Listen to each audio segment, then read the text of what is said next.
thinking of something deceptive in a lagoon. So like a muddy, swampy area with like a lagoon. Almost That, like a bog. yeah, like the players have to cross through, a hot Mediterranean kind of environment, like the glass shores, somewhere, some random island. But maybe there's an island far off in this bog that they have to get to, where there's a shaman.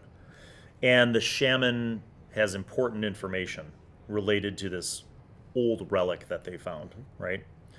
So they scout things out, and they're finding a little, kind of going through the bog, through the marshes to get there. And this thing emerges, but maybe first they hear the whispers. Like there's a tuft of grass here and there, and some swamp weeds and stuff. And what do you call that green stuff that floats on top? Algae. Yeah. So maybe they hear the whispers first. They're like, and they're like, what is that? And they're thinking ghosts, but then they see a little movement under the water. The algae floating on the water kind of swirls as if there was some movement. And they're proceeding towards the island, but the gibbering mouther comes up behind them, right? And then, surprises them right off the bat, shoots a spittle at them. They're blind. Maybe they split up. Maybe they're making saves. It starts to attack.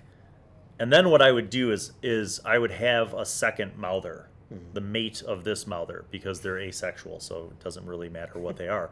But the second mouther would be in between the party and the island that they're trying to get to. So the first mouther kind of pops up from behind them, draws them in, gets them startled, maybe spreads them out. The second mouther comes up and begins kind of attacking them.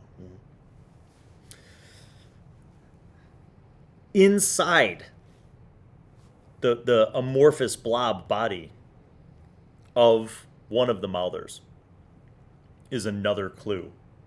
It's another part of these ancient artifacts, these relics, that this mouther swallowed, like a whole adventurer who was trying to make it to the island to talk to the shaman about that object. And that's why it's important for the party to always kind of search, even if they take it for granted that there's nothing there. And maybe I would give them like a bonus, if someone had Arcana, like to say like, you notice like a weird blue glowing, like protrusion, something in the blob, and you see a skeleton, and like the hand of the skeleton's holding something that's glowing inside the viscous, sinewy, something like that. So that way, in other words, there's an incentive for them to defeat the mouthers. Yeah. Now, if they just run away, that's fine. The shaman can tell them that, like, it's funny, you're not the first adventurer to come to me about this. There was an adventurer who sent word that they would be coming long before I moved to this island, and something. But that's my idea.